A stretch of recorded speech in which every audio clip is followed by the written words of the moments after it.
pendant ce temps-là à Veracruz. Salut Claire. Salut Benjamin, comment ça va?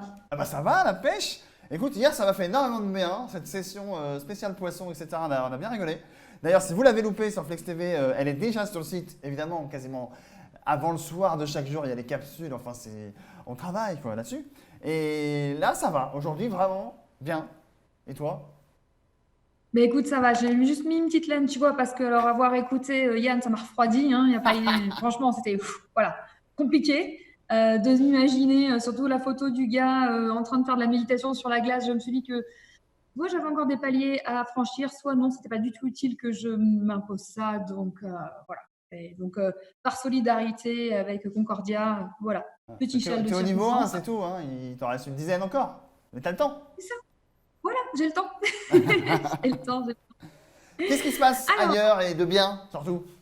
eh ben, ce qui se passe de bien dans le monde aujourd'hui, c'est en Italie. Ça se passe à Naples, où en fait, il y a des paniers qui ont été mis dans les rues pour proposer aux gens en fait de déposer ce qu'ils avaient en trop. Donc en gros, si tu as, tu donnes, et si tu n'as pas mais que tu as besoin, tu te sers. Et j'ai trouvé que c'était une très très belle initiative. Cette logique un peu, alors on connaissait hein, les cabines téléphoniques reconverties en bibliothèque improvisée, en boîte à livres, comme on dit. Là, maintenant, bah, c'est la version panier, un petit peu AMAP, machin, etc. Et tu poses un panier voilà, devant chez toi et tu mets dedans ce que tu as en trop ou ce que tu souhaites partager. Et si quelqu'un a besoin, il se sert et inversement. Donc, j'ai trouvé voilà, cette initiative vraiment très, très chouette et elle rentre en fait en plein dans des discussions que j'ai avec des gens ces temps-ci sur le retour au sens, au terroir et au concret de ce qu'on vit là pour l'instant dans cette période. Je ne sais pas si c'est une réflexion qui t'a effleuré, Benjamin, déjà.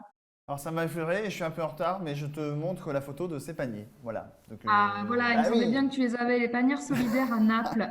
Celui qui peut qu'il mette, celui qui ne peut pas qu'il prenne. Merci beaucoup de l'avoir mise. Donc voilà, tout simplement un panier, on pose ce qu'on a et chacun se sert. Et voilà. Je me dis que déjà, ça pourrait être sympa. Si ça n'existe pas, peut-être que ça existe déjà en France. Envoyez-nous les photos hein, à direct@flex-tv.fr.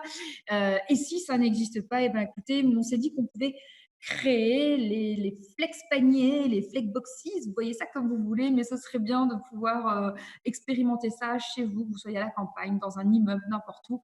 Voilà, c'est aussi une autre façon d'être solidaire et d'y croire et d'avancer. Donc, je te demandais, voilà, est-ce que toi, là, aujourd'hui, maintenant, est-ce que ton regard a changé sur la nature, sur notre façon de faire du business, sur la réalité entrepreneuriale, économique, dans ce qu'on est en train de traverser? Alors vu que tu me demandes mon avis personnel, eh ben, je vais le donner. Pour l'instant, je me sens en transition. Euh, il se trouve que j'ai des demandes pro, business, et effectivement, je dois y répondre. Et il y a le côté j'aide des gens dans la panade et est-ce que je dois m'en servir ou pas. Mais dès le début de la crise, j'ai affiché que j'allais pas faire de surprime. Mais même les prix normaux sont peut-être encore un peu chers pour les aider vraiment aujourd'hui. Et à la fois, je pense que c'est multifactoriel comme décision. Il faut que je pense à moi, à mon entreprise, à ceux qui travaillent dedans, à ma famille, à la société, aux parties prenantes. C'est un embroglio ce truc. Non, je n'ai pas de réponse. Je te déçois pas, j'espère. Non, ça va, très bien. Je me suis dit que je te posais ma question, cette question-là à mes risques et périls, mais ça va. Elle est très honnête, ta réponse, et elle reflète la posture d'énormément de personnes pour l'instant. Tu évoquais que le travail reprenait. Oui, pour certains, ça reprend. Pour d'autres, c'est complètement différent. Et on est plusieurs vraiment à se poser la question de, OK, qu'est-ce qui fait sens aujourd'hui pour moi? Est-ce que c'est refaire du service sur quelque chose de complètement abstrait, être dans de la théorie. Théoriser, c'est chouette, hein, on peut théoriser pendant des années, on peut faire plein de trucs.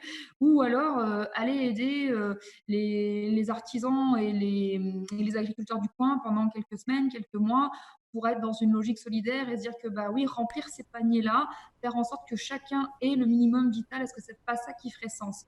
Je te partage comme ça en fait la réflexion sur laquelle je suis avec des amis. Et on se demande un peu voilà, la logique du sens de nos jobs par rapport à la réalité tout de suite. Et c'est vrai que ben, les paniers de Naples m'ont inspiré cette caisse de sens. Donc j'aimerais bien savoir ce que les auditeurs de Flex TV en pensent.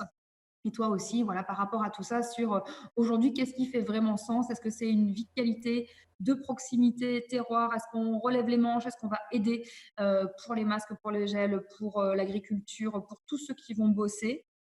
Ou est-ce qu'on continue à théoriser? Est-ce que c'est un juste équilibre entre les deux? Je pose la question. Voilà, bah, la question a le mérite d'être posée. C'est vrai qu'on a vu, on l'a pas diffusé, je pense, mais j'ai dû voir deux, trois initiatives ou des infirmières. Alors, il y a les deux extrêmes, hein. Il y a les infirmières qui ont reçu des mots en mode dégagez de chez nous parce que vous allez nous Oui, contaminer. Et il y a les infirmières oui, qui, en arrivant chez eux, ont vu des œufs, du fromage qui avaient été achetés par les voisins et mis sur leur paillasson. Bon, bah, c'est exactement le pluralisme qui était en train d'interroger. En gros, moi, exactement. là, qu'est-ce que je fais à côté de chez moi et qu'est-ce que je peux faire? C'est ça. Donc, bah, si vous avez des réponses, j'aimerais bien avoir, chers auditeurs, vos commentaires, vos réponses par rapport à tout ceci, parce que c'est peut-être le moment de se dire, est-ce qu'on ne peut pas faire autrement en alliant justement théorie et pratique et local et mondial? C'était une question. Voilà, après, il n'y a pas besoin Voilà. que ce soit flamboyant, il n'y a pas besoin que ce soit connu. Mais par contre, j'ai souvent constaté ça, notamment dans des groupes d'entrepreneurs, et actuellement, des débats sur genre, ah, machin, il se sert de ces initiatives pour faire sa com, en fait, c'est pas très pur, etc. Non, alors, effectivement, on peut parfois être désaligné avec des mauvaises intentions, mais on peut aussi être aligné avec des bonnes intentions et juste Tout à en fait. parler autour pour inspirer d'autres qui sont peut-être moins créatifs, ont moins d'idées, qui d'un coup pourraient se dire, ah, mais moi aussi, alors je peux faire un truc simple et ce sera super, etc. C'est un peu le rôle qu'on joue ici, donc je Tout à m'auto-avocate. fait. Ouais, tout à fait, je te rejoins complètement et je me dis aussi, voilà, tu regardes ce qu'on a été capable de faire avec Flex TV en peu de temps.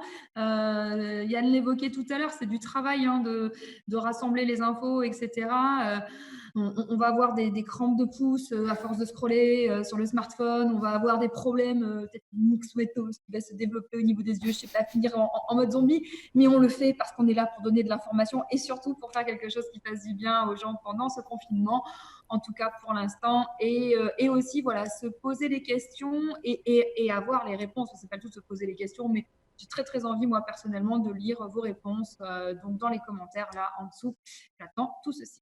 Voilà, donc vous nous, sur le chat en ce moment en live ou alors sur direct@flex-tv.fr, vous nous dites ce que vous pensez, ce que vous sentez, si vous avez des idées, vous avez envie de participer, évidemment, on retient ça. Moi, je voulais juste mentionner que à titre personnel, je ne crois pas à l'altruisme 100%. Il y a toujours un fond peut-être d'égoïsme et juste ne vous retenez pas si parce que vous discernez que vous n'êtes pas entièrement pur, je sais pas quoi. Non, allez, vas-y, faites, pensez certes, mais faites. Et puis derrière, voilà, l'idée c'est aussi de se rendre utile dans le max de soi-même. Et c'est pas parce qu'on n'a pas été les premiers à réagir qu'on se dit, bah en fait, faut pas que je réagisse. Bah non, maintenant qu'on a le déclic, ah, on y va. Et effectivement, l'une des manières aussi, c'est que nous qui avons senti, j'ai senti que moi, ma façon la plus utile peut-être d'être utile, c'était de faire ces Flex TV, de relayer, d'aider les autres avec des clés, de les nourrir avec des chroniqueurs, etc. Et bien, quelque part, si ce travail-là n'est pas relayé, et ben, il n'a pas de sens parce qu'on est très peu à. Nous, en fait, quasiment. Alors, j'apprends énormément de trucs, donc je suis très content. Mais globalement, la plupart des choses, c'est des enterrements que je connais, etc. Donc, c'est des sujets qu'on avait déjà. Mais si vous, ça vous fait un choc, on a les chroniques notamment d'hier, on avait Morgane avant-hier, Morgane Lectou sur la vie de famille, etc. On a eu vraiment des tonnes de sujets, on a eu un des premiers médias à traiter de la courbe de deuil appliquée au phénomène. Enfin, c'est des trucs, vous le donnez à quelqu'un, il prend 10 minutes de sa vie pour ça, mais sa vie change en fait. Et donc, bah, le job aussi, peut-être, en tant que spectateur fan de Flex TV, bah, c'est de relayer ce qu'on fait. Et du coup, ça fait boule de neige. Et du coup, on arrive à un média qui prend encore plus sa place, qui n'a pas vocation forcément à être encore présent en 2022, sauf si on est encore confiné. Mais je n'espère pas. Mais qui a vocation à Oui. maintenant servir, à relayer, à inspirer et aussi à détendre. La pause café, c'est là où on arrive d'une matinée de travail, on déjeune, on fait la pause café, on rigole, on s'inspire et on repart au travail, quels que soient nos travaux. Et c'est zen. Voilà. Clair. C'est ça. On refait le monde et on fait de notre mieux avec qui on est et ce qu'on peut faire. Voilà.